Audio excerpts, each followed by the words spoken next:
of that fight must take on the #1 contender, Teron Millette. Wilfredo Negron has fluctuated between lightweight and junior welterweight over a 20-fight span, winning 17 with an impressive 14 knockouts. He fought for the NABF title, but at junior lightweight, the only time he dropped down to 130, it cost him. It was very difficult to make weight. He lost by 4th round TKO to Jesus Chavez 3 fights ago. He then returned to his original weight, won a fringe title. And Ferdy, tonight, Negron is in another league. This by far his toughest test. Well, they say Zab Judah not only looks like Pernell Whitaker, but fights like Pernell Whitaker. He's got the championship corner over there. He's got Lou Duva, all the top guys from that corner. So I think he's going to be overwhelmed. A slick southpaw from Brooklyn, New York. The IBF #2 contender, Zab Judah, undefeated, won the USBA junior welterweight crown last June with a terrific 12-round boxing exhibition over Irish Mickey Ward. In his last fight, he floored Darrell Tyson, no relation to Mike, 3 times in the 11th, forcing the stoppage. Extraordinary amateur career, winning 110 of 115, including the National Golden Gloves. And Bobby, he's a young gun, tremendous combination of speed and power. As Ferdy pointed out, brought along nicely by Lou Duva and company, and already the comparisons to Sweet Pea. Well, I know Lou Duva and company's MO very well. He did similarly with me and many other fighters en route to world titles. He's a great eye for talent, and he moves them very well. This is a terrific program for Judah. All right, let's check the numbers as we go to the tail of the tape. Judah just 21 years old, 4 years younger than Negron. The 4-inch height advantage for Negron, the weight even at yesterday's weigh-in, and a 5.5-inch reach advantage for Negron. And the key unified rules for this interim. Puerto Rico. He weighed in at 139.5 pounds with a record of 17 wins, 3 losses. He has 14 wins coming by way of knockout. Introducing Wilfredo Papin Negron. And his opponent across the ring on my left, fighting out of the red corner, this 12-round interim world championship bout, wearing red trunks with black trim, fighting out of and representing his hometown of Brooklyn, New York. He weighed in the same as his opponent, 139.5 pounds. He is undefeated in his professional career with 18 wins, no losses, 1 no contest, and 13 wins coming by way of knockout. He currently holds the USBA title and is ranked the IBF #2 junior welterweight contender, introducing the undefeated Zab Super Judah. Once again, a referee in charge, Joe Cortez, now to give instructions. All right, gentlemen, I'll give you both the rules in the dressing room. Ya di las reglas en camerino. I expect a good, clean fight. Quiero una pelea limpia. The trunks are a little high here. Está un poquito alto. So aquí está. Here's still good. Okay, give me a clean fight. Shake hands, touch him up.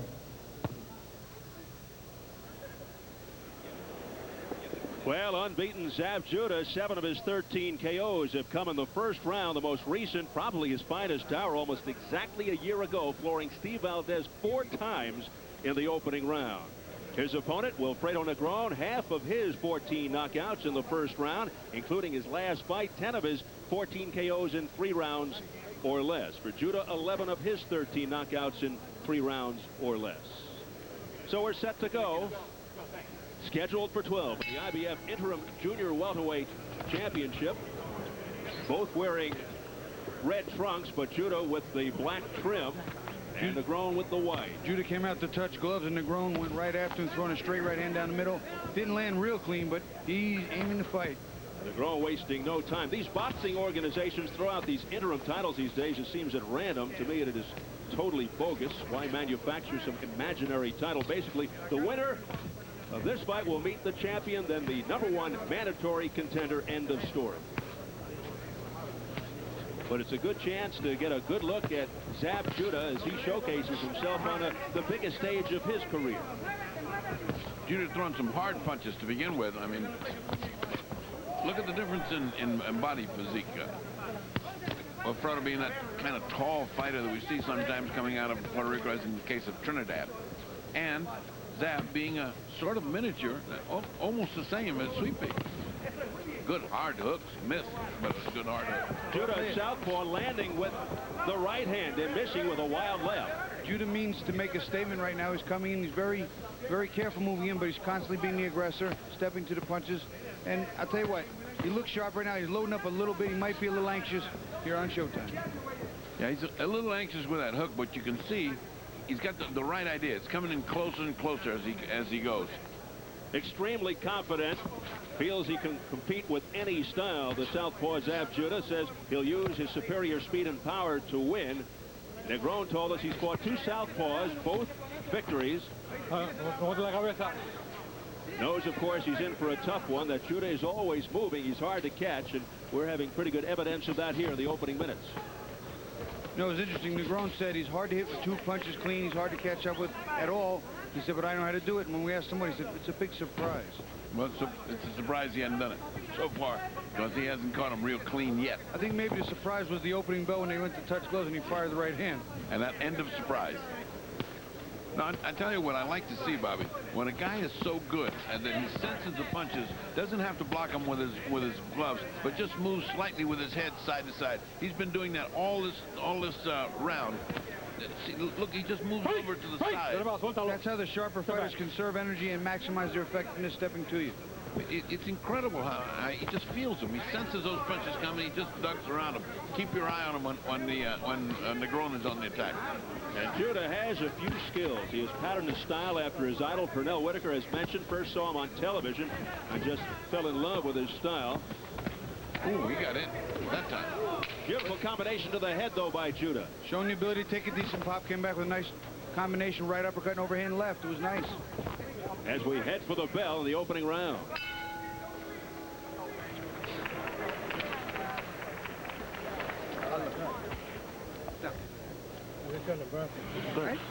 Just relax.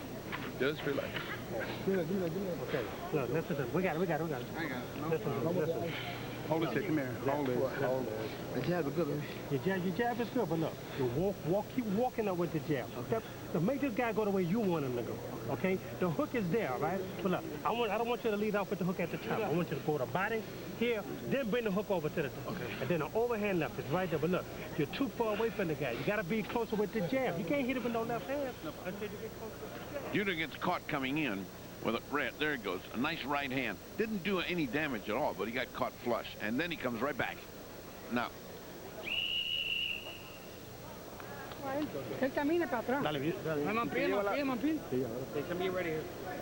He says he's going back. He's going back. And he asked, and Negron answered, give me my mouthpiece.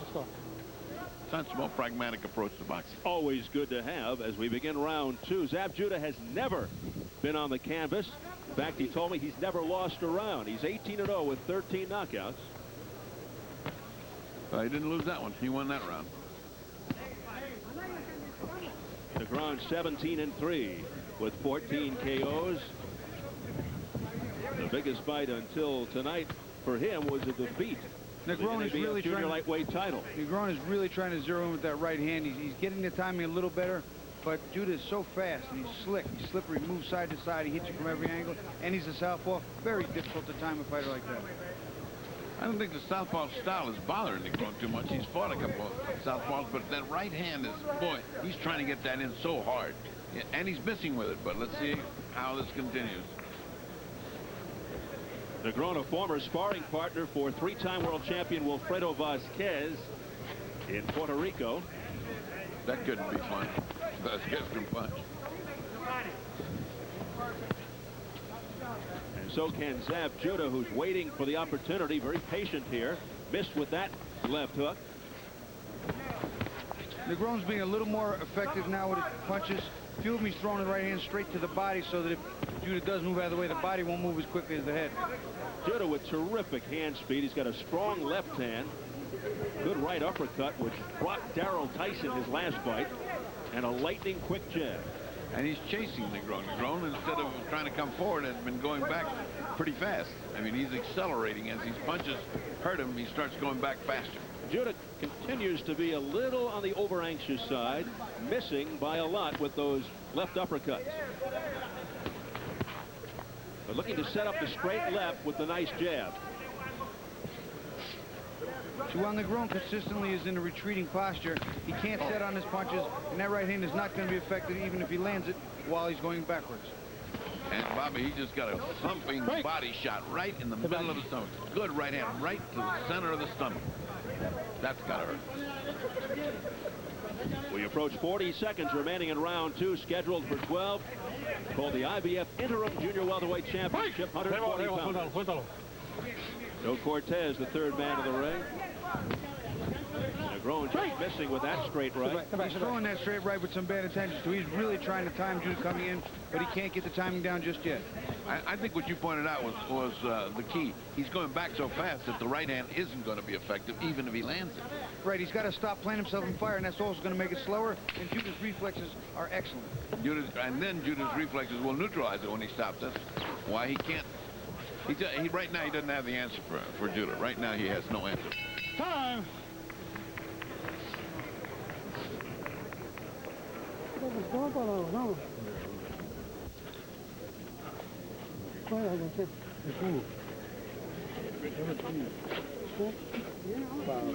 Para tú empezar con el ataque de derecha, no empiece con derecha, empieza con ya moviéndose para el lado de allá siempre, agua, para que lo descontrole. Entonces cuando vayas a tirar a la derecha tienes que dar un paso acá y tirarla al pecho aquí, con todo.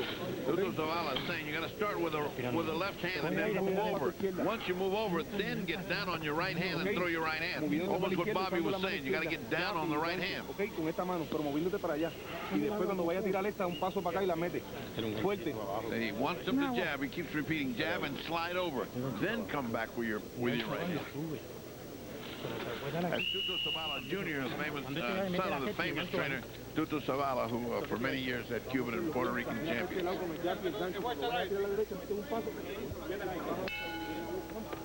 The bell for round 3.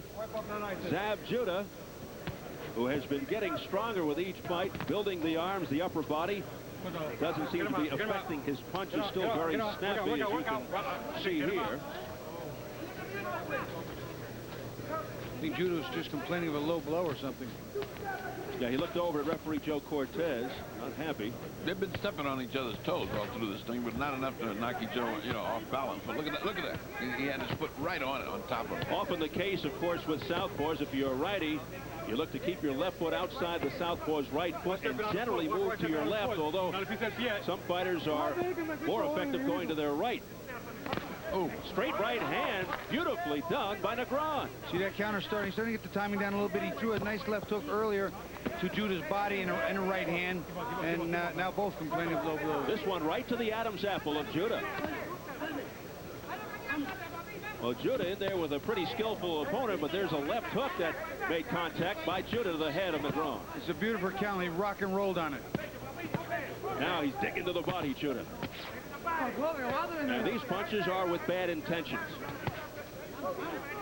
Negron saying those don't hurt in Spanish, and of course the other guy doesn't understand, so he's wasting his verbiage. Watch the headbutts to Negron, says Joe Cortez, and that's another problem you have when you have the awkward southpaw coming in on you. Steve, what's the significance of the Star David on his trunks? Is it just a decoration, or is it? No, he is of the Jewish faith. Zab Judah from Brownsville, Brooklyn. No aguante, come on, get him out, let's go. His father, Yoel Judah, also in the corner with Lou Duba and Ronnie Shields. Former fighter. Wild swing and a miss off the right hook by Zab Judah. Put a little extra on that one, didn't he, Steve? Oof. Ronnie Shields is a very good fighter. He's doing very well as a trainer. He's a credit and a good man to have in a corner. Good man. Judah continues to miss with that right. Wilfredo Negron with the duck under move just in the nick of time. Nice right hand thrown by Negron again. He's just loading up with a little too much. I think he's telegraphing it now. He's never going to hit Judah with that. Judah with his hands down. A little Pernell Whitaker playing around. I hope he forgets that. That's the only point of Pernell that can never. Look out! Now that's the Pernell Whitaker move. And now look, he hit his head on the canvas. See, that's from fooling around. I hope he learned his lesson. Well, he went low. I mean, that was lower than low. Yeah, but you see, his head hit the canvas and scraped it. Full time. Joe Cortez calling time, and Zab Judah looking to recover from this head injury. Put some ice on it and let him keep going right now. Dr. Flip Pomansky, the house physician. Give him a few minutes. Give him a minute. They should put some ice on. Zab says, I'm okay, let's go. You know, as you looked at it, didn't look like he landed that hard on his head, but nonetheless, I didn't think the front of his head would be the problem. I thought maybe his neck would be the problem. He bent like that. No, but you know how rough the canvas is, and that scrapes you. It's like landing on sandpaper. Doesn't feel good. 2 wild low blows by Judah.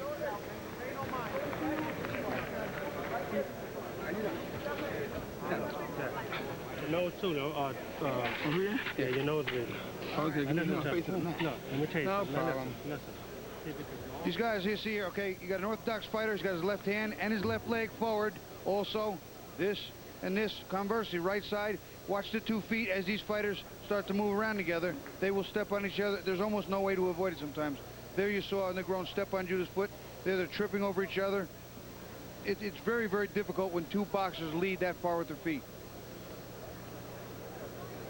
All right, now let's look at the other side. The other end, there's a lot of head banging going on. Now that is a pure Pernell Whitaker trick, and then the other guy fell on him and drove his forehead into the canvas, right where it says Budweiser there.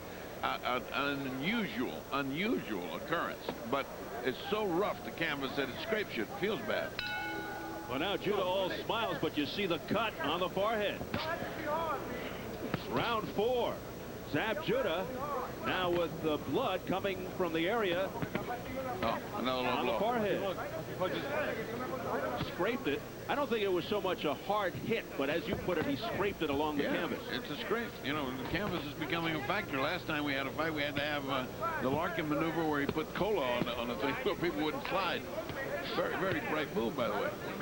That was a bad combination of water hitting the canvas. It made the advertisement logo very slippery. That was in Atlantic City. Oh, what a right uppercut by Zab Judah. And Negron just holding on. He countered Negron perfectly, and then one of his gloves touched the floor. It's going to be a mandatory 8 count. That's an official knockdown. Yeah, his glove scraped the floor off that vicious uppercut. Back comes Negron. No. Slip. Well, I'll tell you, he tried to get right back in the action. I'll tell you one thing, Bobby. Any other referee could have counted it. Judah's looking to end it right here in round number 4. And Negron ushers him in, says, come on. Sense of urgency, perhaps, because of the blood on the head. Oh, there's another uppercut. Look at this assault, a barrage by Judah. Beautiful right uppercut, couple that with some left hook, right hooks and left hands. Pretty combination. Second knockdown of the round. There's no 3 knockdown rule. And back comes Negron for more punishment. Combination by Judah. Judah pouring it on. Oh, what a right hook followed by a left, and that's going to do it. Negron doesn't know where he is. Just too much, too quick, Steve. He couldn't find those punches. He couldn't block them. He couldn't see them. All over. And chalk up another W for Zab Judah. Well, he is certainly impressive on the attack. I mean, that guy's got sharp punches and he's got dynamite. He is another sweet pea. He's back. Perhaps the worst thing that could have happened to Negron was that cut on the head of Zab Judah. He sensed the urgency and he came out like a shark in round 4. Well, he's got an uppercut that's paralyzing. I think that's what got him in trouble. The uppercut was so hard, it just shook Negron, and he never was able to recover it. That is a tough knockdown and a tough knockout. When you fight, forget the show. And that's his 14th knockout in 19 fights. He has yet to lose, and Negron recovering on the chair in the other corner. Well, he just got pummeled, going down 3 times in that 4th round. Always a right uppercut, a counter right uppercut that started, Steve, and Negron would walk right into it. Beautiful counter punches, terrific speed, excellent timing. It's our bell, baby. Big Phillips, get ready, baby. Make the waiter get out.